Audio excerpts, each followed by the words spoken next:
Hello everyone and welcome back to the Big Bros podcast. My name is Jeremy. Welcome if it's your first time joining us on the show. I'm joined by my lovely friend and co-host Ilan. How are we, mate? I'm alright, how are you? I'm well, but you know what, mate? It's been a tough week. And even though we're here talking from Australia, we know how engrossed we get in world politics, world movements, just everything going on in the world, but especially what's been coming out of America the past week. And it's just made us think how freaking cooked the world is at the moment, for lack of better words, just how wild everything is in the world at the moment. And I feel like we've just had this urge to just want to talk about it and almost have a little bit of a rant about it today, because we know how many of you also do feel this way as well. You know, being in your 20s, similar age to us, and really being shaped by the world, being shaped by political beliefs, being shaped by prominent figures in our lives. So today is going to be a bit more of an episode where we kind of just let things off our chest, I feel. It's not going to be as structured. We're just going to let things off our chest, and hopefully you guys can relate to what we have to say about this, because it's been dwelling on our minds. It has. You and I have had combos before about the extent of politics that we'd be comfortable sharing on the potty, and for good reason. We probably haven't discussed what our views are on certain topics, and that's all well and good. And then, you know, you think about it more and more, and I was thinking about it before I started writing the notes for this episode, and the reason why is because we don't find that we're that comfortable expressing some of our views. But I don't think it's just us who might not be comfortable sharing their views, and a lot of that was unfortunately exemplified by the murder and assassination of Charlie Kirk only a few days ago. And I want to touch on that and just explain a few things. Firstly, when there was an attempted assassination on Trump, there was a part of me that didn't feel surprised, because it's not uncommon, especially in American history, where an elected official has had an attempt taken on their life and people have been successful. Abraham Lincoln, like very early on in American history. Kennedy. And there were other people, like I think when Ronald Reagan was president, someone tried to run up on stage.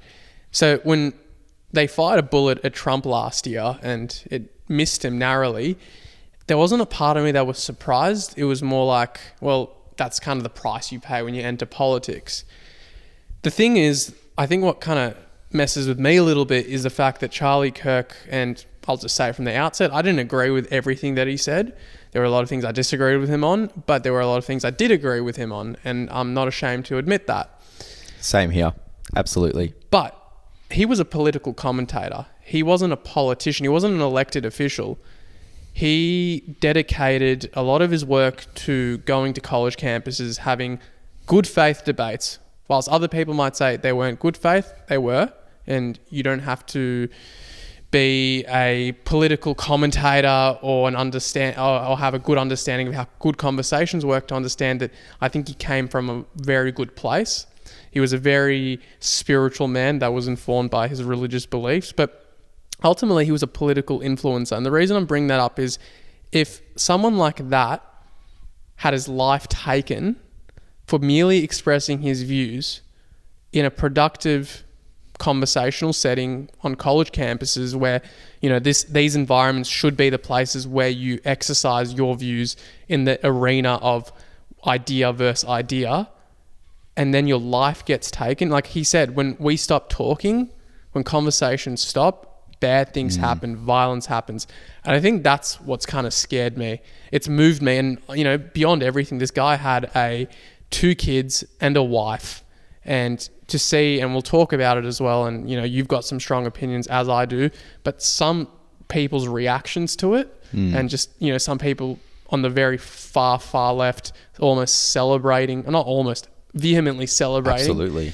And, you know, irrespective of what side of politics you fall under, you would think that irrespective of what you might believe of someone's political views, you don't celebrate their death. Yeah, it's scary to see how people have responded to it, because like you mentioned there, this guy was a father. He was a father of 2 young kids and a devout person to his religion and a very devoted husband as well. And the worst nightmare happened for this family, seeing their father being brutally assassinated beyond their eyes. And the fact that the response from a lot of people in the world, and namely that far left community, to celebrate something like that. You know, I'm seeing TikToks of people saying someone had to do it. Like, someone had to do it. Thank God that happened. I'm not that fazed by it. I'm actually happy it happened. How heartless can you be as a human being? Like, this isn't even about politics anymore. And this is where my frustration lies so much about this issue, and why it's so scary to see how people respond when their viewpoints are maybe not shared by someone else. They take it so personally to a point where they actually erase their minds wholeheartedly of what humanity is. They lose their sense of what humankind is, of what humanity is. Here is a guy that just got brutally assassinated for expressing his beliefs, and he is not going home to his family anymore at night. And people are saying someone had to do it. Thank God it happened. He deserved it. It's just unfathomable, and it's just that is the thing that has just absolutely left me speechless, as you guys can hear. I've got no words for it, and it's fucking scary. For lack of better words, it's fucking scary to see that humanity has been absolutely slashed from the souls of so many people, that they view the person for what their beliefs were before who they were as a human. And I don't want that to be taken out of context, because yes, there are some people in the world and some people in history that have had absolutely shocking views on the world, on society, on culture, and those are the most extreme people in life. But here is a guy that just expressed his views that a lot of other people shared. And like you said, he did it in good faith. And here we are seeing people just celebrating the loss of a person and being happy that he passed away. And that's the most shocking part of the response to this whole thing. You mentioned a really, really important point there, and something that I've kind of thought about quite a bit is that people like Charlie Kirk, even people like Donald Trump, or a lot of people from the conservative side of politics, even if their political views may have not been far right, it was not uncommon for the media or for society, or even maybe the far left, to brand those views as representing fascistic tendencies or being something that would remind them of Adolf Hitler. And the problem is, I can disagree with you on something and leave it there. But if I then look at your political view and say, well, you know what? You're a fascist because you believe those things, even when you're not. That then legitimizes people to be like, we got to take out the fascists. And that's exactly what happened in the case of Charlie Kirk's assassination, right? People started to really believe that he wasn't a person who had good faith. They believed that he was someone that had fascistic beliefs. And just like with Adolf Hitler, there was reason to take him out. People thought there was a good reason to take him out. And I think that media has a role to play in this. I think mass media, and this is why I think a lot of people have issues with like establishment and mass media consumption, is because that you're not getting an unbiased view from them. Oftentimes, whether they brand themselves as unbiased, you're going to see what political views they might have. And it's clear by how they characterize certain people in politics, in the public, and in the public domain. So I think that's something to just kind of keep in mind of. Yeah, well, you hit the nail on the head there in terms of the role the media plays in it. And I think the media loves to paint people as heroes and villains, and there's no gray area between that. And when you paint someone as a hero and then when you paint someone as a villain, you run the risk of gaining momentum in that space, in whatever for whichever character you want to gain momentum for, be it the hero or be it the villain. And we see how if momentum just keeps on flowing with that, what bad things can happen, because it's the power of the people at the end of the day and the voice of the people to just keep on gaining that momentum, and how dangerous that can be. And with the points about, difference of belief and difference of viewpoints, it's really scary to see that, we did mention it before, that we've almost lost our human to human connection, in the sense of being able to connect with someone regardless of what their beliefs are. So often now we see someone really unable or unwilling to want to engage in conversation with someone else just because they might have a differing belief to them in one topic. I'm not even saying a whole range of different topics. They might agree on so many different topics that are important to them when it comes to the way they live their life. But if there's maybe one or two viewpoints, they are so quick and willing to say, I don't like you as a person. I don't want to speak to you anymore. And therefore, they've just lost that connection because they feel like it's almost an attack on them. The scary part is when you see people taking offense to what someone might say as a threat to their life. And that's we saw the most dangerous example of what can happen when that happens, is that there can be death on the stage in the most extreme stances. And that might sound extreme, but we saw it. So we know that can happen in today's world, which is the most scary thing, is that if you say something or if you have a viewpoint that might offend someone else, or it might paint them in a light that they don't feel they want to be painted in, even though you might just have that one viewpoint and you've got a lot of other viewpoints that other people do agree with and that they might agree with, that is enough for people to be incredibly offended and therefore take action against you. The problem is it's only going to become more polarizing, because I think, a lot of people might ask and say, like, why are you talking about something that is an American issue when you're in Australia? And I would say that Australia follows America's lead. I'd say we're probably behind 5 or 10 years when it comes to cultural trends and maybe political trends, and we tend to follow America. And I think a lot of the West does. And a lot of this affects us, because you see even freedom of speech sometimes compromised here. Now, Americans value freedom of speech more than Australians do. It's literally written in their constitution. They love freedom like there is nothing else. But freedom of speech is still something we value in this country. It's a huge reason why a lot of people seek refuge here. It's why people seek asylum here. It's because people come here because they see what kind of a beautiful country Australia is and they want to live in it. But the more, and we are only 25 years old. I don't know what kind of country Australia was maybe 30, 40 years ago.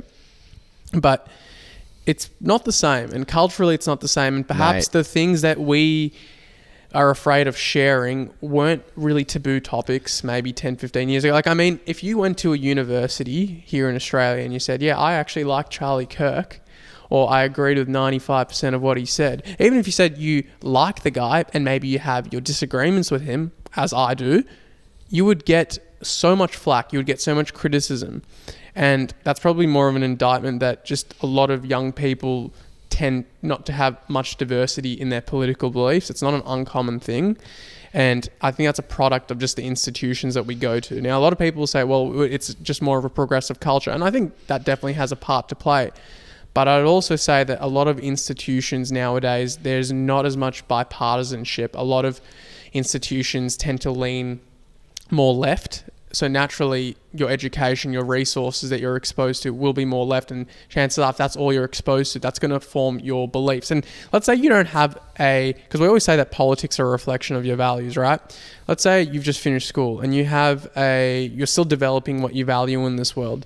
You're almost like an open you're a blank canvas. Yes. So you're willing to take on different sources of information, be exposed to new forms of education, which you should, but you should also be exposed to everything, right politics, left politics, and this actually allows you to form a more nuanced opinion on things. No one should tell you what to think.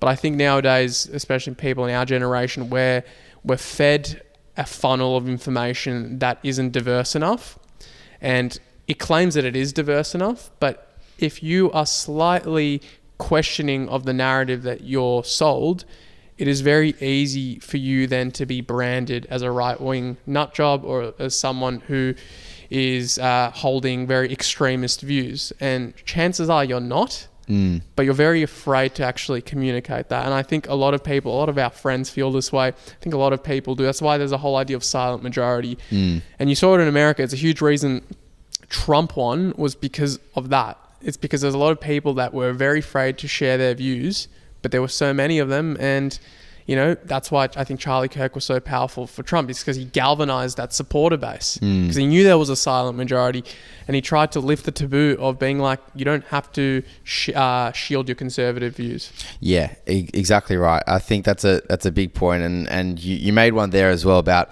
just being in Australia and what a beautiful country it is. And I love Australia. I love living here, and this has yet again almost given me a newfound gratitude for living here in the sense that, you know, I don't have to fear, you know, being at events where there might be shooters, for compared to what we might see overseas. But you also mentioned just Australia, what it was then compared to what it might be now. And I just know, like, in terms of like the city space and going into the CBD, like we can't go into the CBD into the city on a normal Sunday anymore, because there are like 4 or 5 protests now every Sunday in the streets of the city. And this is where, yes, like freedom of speech, we're advocates for, and we're talking about how, you know, you should advocate for what you believe in, but there's always an extent as well, and there's always a line that should be drawn as to what is necessary. Yeah, I mean, like not draining police resources every Sunday and not attending to actual crime. I mean, we live in Victoria, and the spate of home invasions have gone up. Yeah. More people are living in fear, and you know what most police resources are deployed on Sunday to manage these protesters. Yeah, and we're seeing bloody protests in the street and neo-Nazis walking around. Like, what kind of Australia is that we're living in now? Like, it's a scary time to be anywhere in the world. It's a scary time to be out on the streets to voice your opinions. And this is why we're talking about this today, because we just feel like if we feel this way and we feel so mad and so scared about talking about things so openly anymore, well, chances are a lot of you guys listening and do listen to our show probably feel that same way as well. Yeah, and I got to be honest with you. Like, we started this podcast to help a lot of young people when they enter university, when they enter the job force, how to really just navigate the world around them. And I'm a massive proponent of you having courage and you standing up for what you believe in. And I think that the current climate isn't conducive to that, because it's very easy for you to get shunned if you don't have I'd say the mainstream political view, right? And it's very ironic, because you look at universities, you look at these educational institutions where they profess the importance of critical thinking, right? But when you actually do exercise a form of critical thinking that might counter a lot of the mainstream narratives that are pushed in these academic institutions, you are then branded in a very disparaging way, let's say. Yeah. Which makes that environment not conducive for you to actually express. And that's, I think, the real concern that I've got, is you don't have any form of exploration anymore. And you know why that's so scary? It's because, well, you might just be met with violence. And and I really hope I'm wrong, but that's what we're seeing in America. I really hope that doesn't come to Australia. I really hope. Gotcha. I love this country. I think it is the best country in the world. And I think you believe the same thing. Absolutely. And I'm hoping that, you know... Japan's pretty close, though. Japan's pretty cool. I haven't been there. I'd love to go. But I'm just hoping that we don't regress like the US has in that aspect. I really hope that, irrespective of my disagreements with you, I'm still able to view you as a human, and you're still able to view me as a human, because ultimately that's what we are. We're not our political beliefs. Yeah. We're not our views. I could be more left-wing than you. You could be more right-wing than me, vice versa. But the reality is you're still a human being with a heartbeat, as am I. Absolutely. And I think the way that, and something that, you know, I'm taught in my psychology training is, come to people with a sense of compassion and curiosity. And I think that shouldn't leave any dialogue that you have, irrespective of if you're in a debate. In a debate, you can bring up arguments, you can bring up evidence. But if we also try and approach dialogue, good faith dialogue, with a sense of compassion and curiosity, sympathy, empathy, whatever you want to call it, hopefully you find some common ground. And I think we've lost that. We try not to find common ground anymore. And I think a lot of us do have more. We have way more common ground than we might think, because we're so kind of illuminated by the differences. Yeah. But truthfully, we have more in common than we might think. Yeah. Oh, well said, mate. I can't say that better, and absolutely beautifully put. And I think that's the key message of this episode, and the key message that we would encourage you guys to take forward, and what I feel like Charlie has left behind as well. He was a guy that, yes, he had polarizing views, and yes, there were things that we didn't agree with, and there were things that we did agree with, but that is the beauty of it. That was the nuance of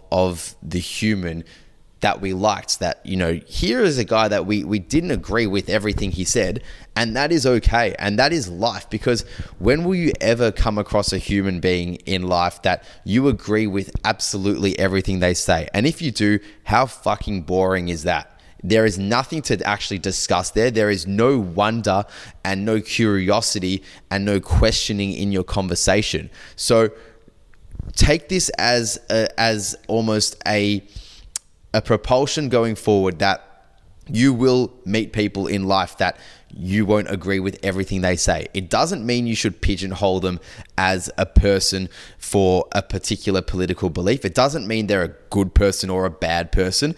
It just means that is who they are, and you should open that with curiosity and invite conversation. And look, not everyone is going to want to talk to you and won't always approach conversation in the way that you might approach conversation. But all you can do is try, and all you can do is just do your best to invite good conversation in good faith. Don't attach your identity with your politics. You're so much more than that, right? Your political views can change, and you know what? They probably will throughout life, and that's okay. And in fact, that's probably encouraged.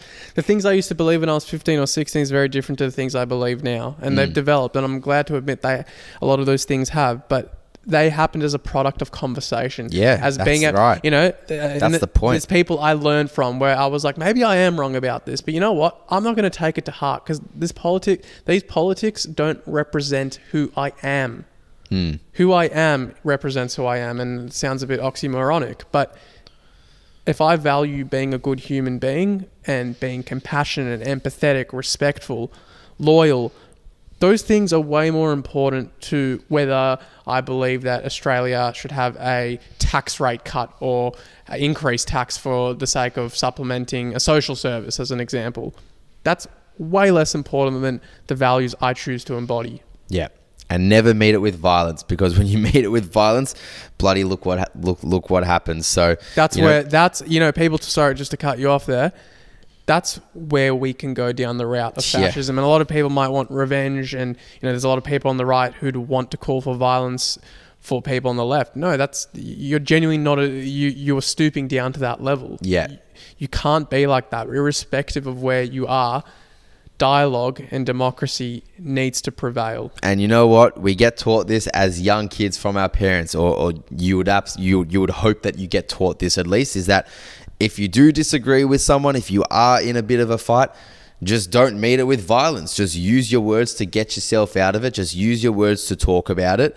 And that is the most appropriate way to go about things. And it feels pretty fucking crazy that we need to reiterate this, but it seems like we do, because look at what's going on in the world right now. So meeting things with words, never using violence, and just seeing the person for who they are, more importantly. And if you guys disagree with anything we say, we honestly welcome that. Let us know. We're more than happy, because the things for Jeremy and I, we're open-minded individuals. So if you disagree with us, that's great, because that means that we're actually sticking to our guns. We're encouraging a dialogue. But on that note, guys, we hope you have a lovely rest of your week, and may it be a better week than was last week. Bye-bye.